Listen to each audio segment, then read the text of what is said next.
All right, now that we have our socket server running and listening on port 3000, I'm going to show you how to begin with the Angular coding. So we're going to close this server for a little while, and we're going to our Angular files. Right inside the source folder, you will find the app folder. Back there, we're going to create a new service. All right, to create a new service, we will use this terminal here. We're going to stop Angular. It's running in the port 4200. Remember, we hit Control C and we have our terminal. To create a service, we're going to run the following command, which is ng g for generate, and then the word service, right? Then we define the folder where we want to hold those services, which is services. That is going to be a new folder, and inside that we were going to create a file called socket services. Socket service. We hit enter there, and Android will generate that file structure for us. Inside, it will put two files we're going to use, and I will show you what those are for. Basically, it's for communicating our Angular application with our server socket. That's it. All green, all good. We go to our file structure. We open the app folder, which is right there, and we're going to see a new green folder there. It's green because it's not in GitHub or in our Git repository. Those two files are brand new. One is for testing, and the other one is for coding our what we want, right? This one, we click this and you will see basic structure for a service back there.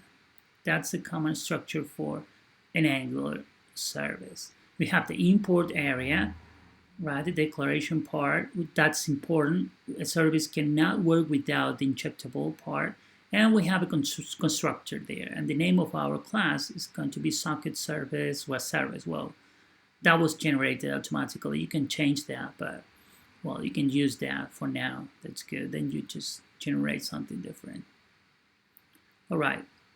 First thing we're going to do now is to include the libraries we need for Angular 8 to communicate with our socket server. This library is not included with Angular, so we will have to download this. And you will see now that when I want to import this library, we have an error. Why we have an error? Because that one doesn't exist.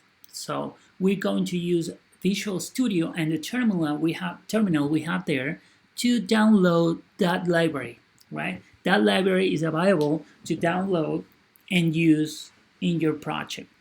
You will know that you're okay to continue once that error disappears from there.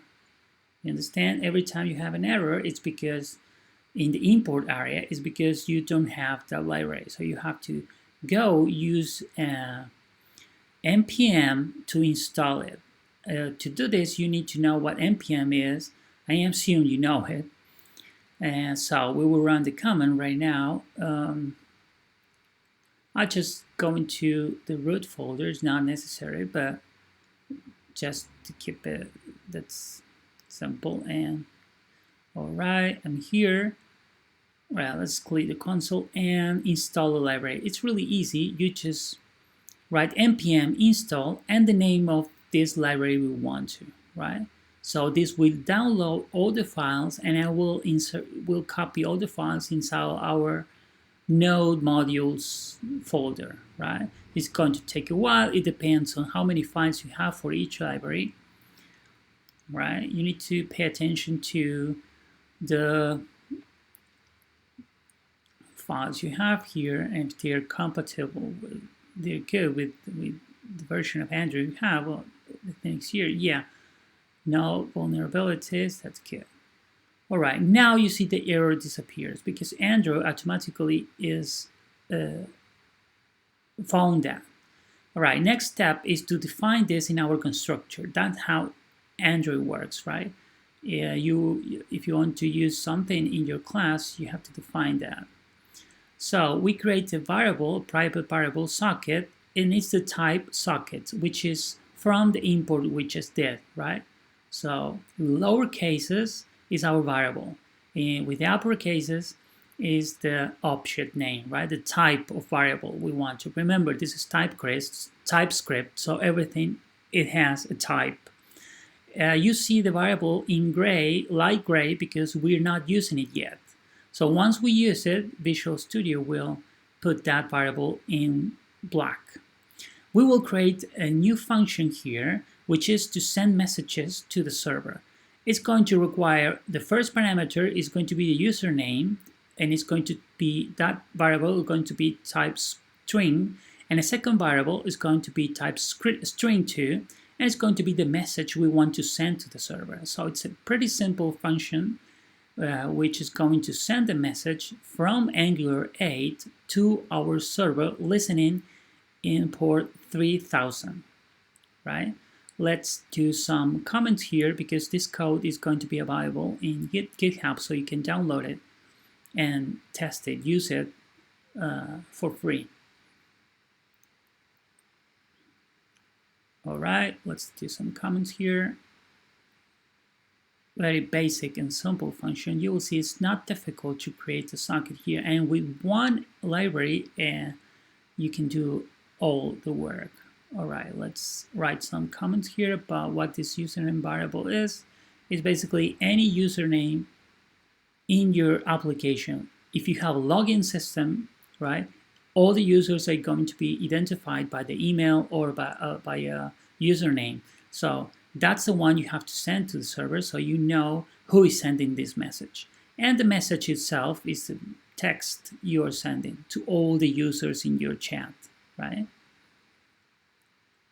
All right.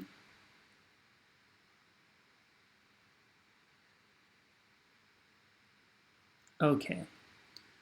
Now the fun part, we are going to use that light gray variable that you see there, which is not used, to send a message. How is this message going to be? All right, it's going to be an object with two elements, the username and the messages. It's a JSON object or a JavaScript object, as you want to call it.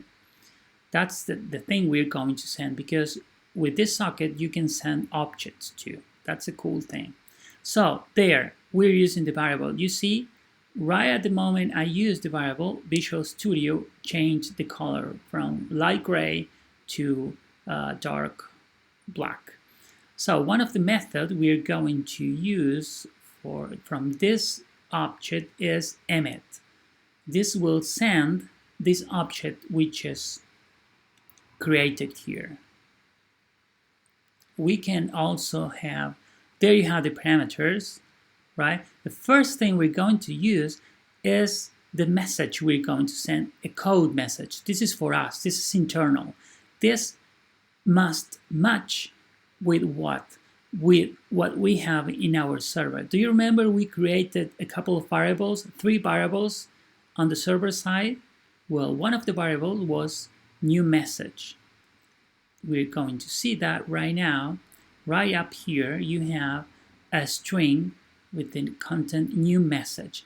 That is what the server is expecting. Every time the server expects that, receives that, it's going to understand that we are sending something from Angular to the server, right? The front end to the back end. And what we are going to send, our variable object, right? obj. And we have as a third parameter a callback, right? The callback is a function with the variable success saying that the communication to the socket, to the server, was okay. Now, for this example, we are going just to print in our console in the browser, because remember, this is Angular, this will run on this client side, that the message was sent. So when we run this function, we will send the message, and if everything went well, we will have a message in the console saying message sent.